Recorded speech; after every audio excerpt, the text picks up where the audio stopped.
Welcome to Dealmaker Insights, a podcast brought to you by Reed Smith's corporate and finance lawyers from around the globe. In this podcast series, we explore the various legal and financial issues impacting your deals.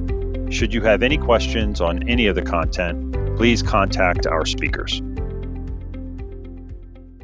Welcome back to Dealmaker Insights. I'm Carol Loepere, a partner in Reed Smith's Healthcare and Life Sciences Group, and I'm joined today with my partner, Nicole Aiken-Shaban. We both help companies navigate regulatory considerations for deals in the healthcare space. Today, we're discussing recent enactment of state laws requiring notice and, in some cases, approval from state regulatory authorities prior to completing a healthcare transaction. These are notable as they are separate from long-standing laws regarding changes of ownership, or CHOWS, as they're often referred to, at the state level, governing state licensure and certificate of need. And also, they're different from federal laws governing healthcare transactions, such as Hart Scott-Redo and Medicare. Nicole, why are we seeing these laws? What are they designed to achieve? That's a great question, Carol. There are a number of different motivations, and some states are focused on local concerns. As a group, however, these laws broadly are meant to address a perceived gap in oversight for the majority of healthcare providers within a state that have not historically been subject to more intense certificate of need and/or licensure processes. Think about hospitals and other hospices or entities like that in that latter bucket. One question I've asked myself is, why now? As our listeners likely know, healthcare is a priority at the federal level right now, with increased scrutiny on antitrust and anti-competitive enforcement efforts. There's also a related effort to target private equity investment specifically in healthcare, both by federal agencies, Congress, and also the press. Not surprisingly, that focus has trickled down to state legislative action. When you take that focus and combine it with the proliferation of non-traditional providers that occurred during the pandemic just a couple of years ago, a number of states have started to look to exert more oversight over the provision of healthcare and who's providing it in their borders. Carol, what is a snapshot of the current landscape of these laws? As of April 2024, there are 14 states with healthcare transaction notice and/or approval requirements. Some of these have been on the books a long time, while others are brand new, and some are just taking effect later this year. One of them is Indiana, and we'll talk a little bit about that later. Importantly, though, there is legislation pending in several other states, including California, for example. So it's very important to check state law as well as pending legislation and regulations that are implementing these laws as you consider healthcare transactions in various states. Before we discuss a couple of examples of these laws, Nicole, are there certain characteristics or themes that people should keep in mind in reviewing these laws? Yes, I know we are both a fan of lists, and for our listeners, I've put together 3 key points to keep in mind when assessing these laws. First, they are very fact-dependent. Many laws have threshold limits that define material transactions or the types of transactions and affiliations subject to the laws. They have varied effective dates, sometimes different effective dates within the same state based on the type of transaction. And there is specific language in those laws on their applicability to particular healthcare providers and entities in the space, as well as obligations on those providers and their different types of notices. Second, definitions are key. Not only are they fact dependent, but you have to understand what the definitions are for the law and to understand how it might apply to your facts in a particular case. Some state laws define healthcare entities subject to the law narrowly, others are much broader. For example, in some states, the law is focused on healthcare providers, including even individual practitioners like physician groups. And examples of those are Minnesota and Connecticut.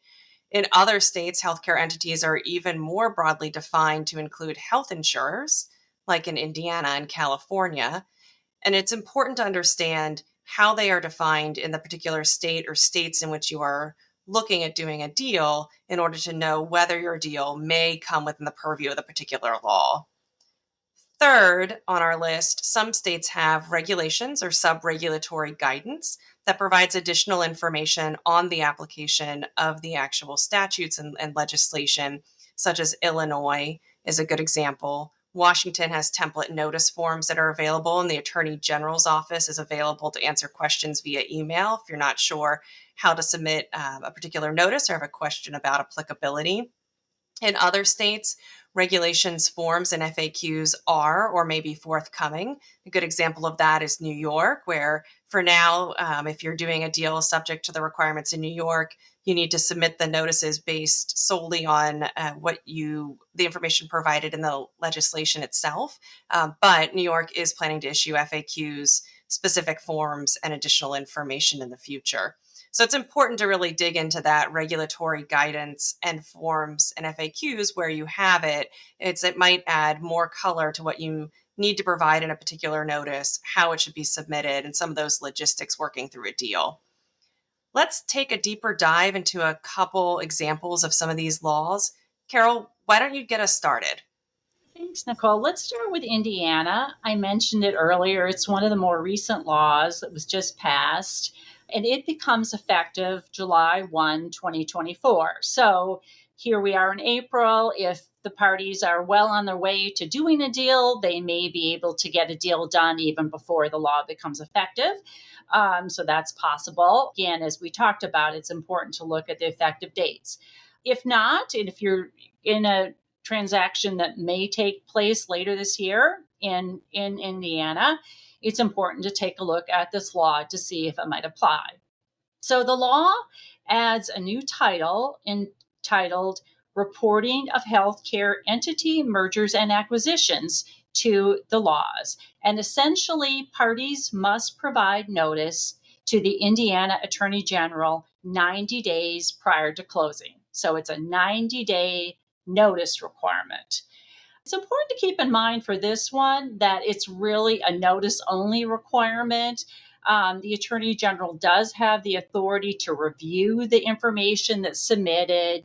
The Attorney General can request additional information about the transaction and also can issue a civil investigative demand and issue a written opinion about the transaction, the parties to the transaction, and whether it implicates any antitrust concerns. And under the law, the Attorney General is supposed to do that within 45 days of submitting the notice. However, at least on its face, the Attorney General does not appear to have the authority to block the deal from going forward. So what's covered under this law? So as I mentioned, it's a discussion of transactions involving a merger or acquisition of a, quote, healthcare entity, end quote. And that's a defined term, as we talked about, very key to look at that. And I'll come back to that in a minute about what is a healthcare entity. But it's a merger or acquisition of a healthcare entity having assets of at least $10 million.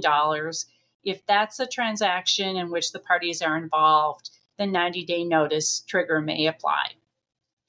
The term acquisition is also very broadly defined in the law. It's defined as any agreement, arrangement, or activity, the consummation of which results in a person acquiring directly or indirectly the control of another person. So this would cover, for example, asset acquisitions, equity deals, and so forth. It's very broad. I mentioned that the law applies to a, quote, healthcare entity.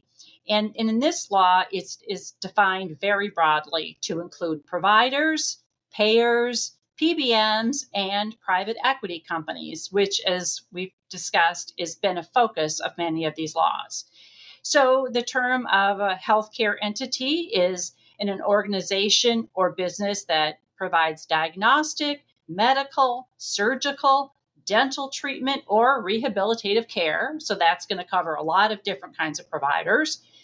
It applies to an insurer that issues a policy of accidental and sickness insurance, a health maintenance organization, a pharmacy benefit manager, or And here again, the focus on private equity, a quote, private equity partnership, regardless of where the private equity partnership is located, seeking to enter into a merger or acquisition with any of these entities. Again, very broad, and we see that focus again here. While the law does cover insurers, not surprisingly, the term does not include Medicare or Medicaid program. And also, our listeners will note that there's no reference in this law to pharmaceutical or medical device manufacturers. Otherwise, it's hitting a broad range of parties in the healthcare continuum. So, again, an example of a very broad law. The law does include specific information for parties to include in their notice, and importantly includes that the information submitted must be kept confidential. And of course, this is often a very key concern for parties doing a healthcare transaction. So stay tuned to see how Indiana law operates in practice, and again, whether there will be any sub-regulatory or other guidance on how it will actually be implemented. But it is one of the ones that has been added to our list and should be on your list of states requiring prior notice of a healthcare transaction. Nicole, let's take a look at another law. How about Connecticut?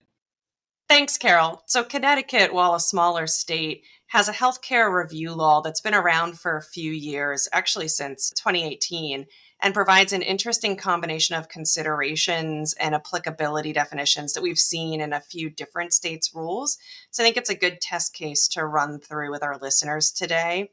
Specifically, there are two types of transactions targeted by the law that are very different in scope.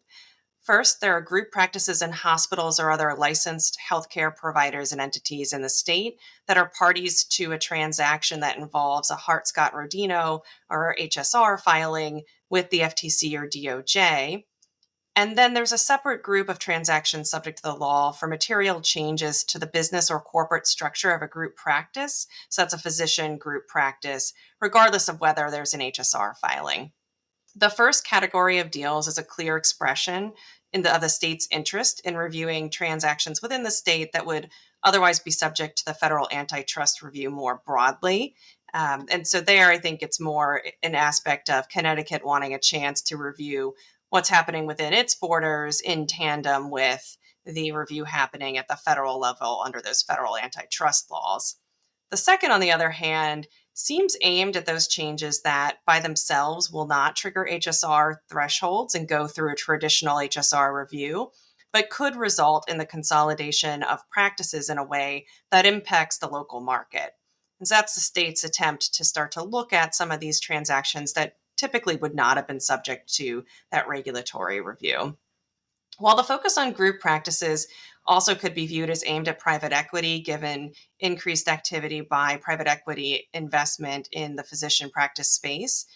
And it does require notices of mergers, consolidations, or affiliations of group practices with other practices that results in more than 8 physicians. So, potentially taking aim at some of those tuck-ins where you grow from a number of smaller acquisitions into a much larger practice.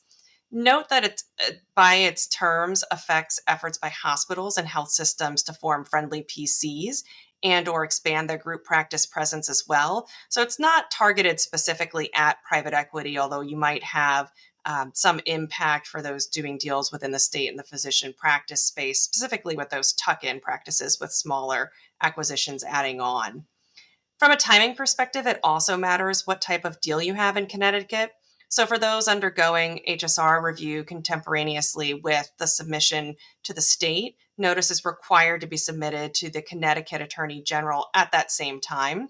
For the group practice changes, however, the notice is required to be submitted to the Attorney General at least 30 days before the effective date of the transaction. There are some detailed requirements for what goes into that written notice in the law itself, but in a nutshell, the goal is for the AG to better understand the parties' proposed deal structure, location of affected service area, and similar market-related facts that are going to be impacted by whatever the particular transaction is. And as we see in many of these laws, Carol, the Attorney General will review the notice that gets submitted and then can institute any action it's otherwise permitted to do under Connecticut law if it needs to based on its review. So for example, consumer protection rules that allow the AG to take certain action within Connecticut may be relied upon if the Attorney General feels that that's necessary for a particular transaction. I think one final note on Connecticut for our listeners that's interesting, that there's a recent bill that was passed in committee late in March and is currently working its way through the legislative process in Connecticut, not fully approved and signed into law yet, but has been progressing in a positive trend that may impact private equity investment within the state. The law itself does not implement restrictions on private equity investment or transactions within the state, but instead instructs the executive director of the Office of Health Strategies to develop a plan to evaluate and address private equity investment in healthcare in the state. So more of a directive to that Office of Health Strategies to review the issue and then come back to the table to the legislature with a potential proposal, including any restrictions or additional notice and review requirements by early in 2025. So I think the final word on Connecticut is stay tuned. There might be more to see here. Carol, do you have any closing thoughts for our audience as we work to wrap up our podcast today? Yeah, Nicole, I think that you've really made a great point in terms of talking about what's pending in Connecticut, just to underscore that there is a lot of legislative activity in this area, and the landscape is changing very rapidly. We are tracking a lot of different activities in various states, some proposed laws, and some additional guidance that we expect to see forthcoming in the coming months. So for all of our listeners, it's really important to keep on top of these and keep checking back as to where a particular state is in terms of potential notice or approval requirements. Particularly for longer running deals, you might have a deal that, you signed a letter of intent at the end of 2023 and are now just dusting it off and getting going with the actual terms. It's a really good idea to check to see where these different states are, or where your transaction may implicate various state laws, and continue to monitor them as your transaction goes, because we've seen some of these pop up pretty quickly. We here at Reed Smith, Nicole and I and our teams, will continue to monitor these laws and publish on material updates. So please reach out if there are any questions on how they may apply to your deals. I know it is keeping a number of us very busy. Thank you so much for joining us today, and please tune in to future episodes of Dealmaker Insights on more updates on these topics. Dealmaker Insights is a Reed Smith production. Our producers are Allie McCardle and Shannon Ryan. For more information about Reed Smith's corporate and financial industry practices, please email dealmakerinsights@reedsmith.com. You can find our podcast on Spotify, Apple Podcasts, Google Podcasts, reedsmith.com, and our social media accounts. This podcast is provided for educational purposes. It does not constitute legal advice and is not intended to establish an attorney-client relationship, nor is it intended to suggest or establish standards of care applicable to particular lawyers in any given situation. Prior results do not guarantee a similar outcome. Any views, opinions, or comments made by any external guest speaker are not to be attributed to Reed Smith LLP or its individual lawyers. All rights reserved.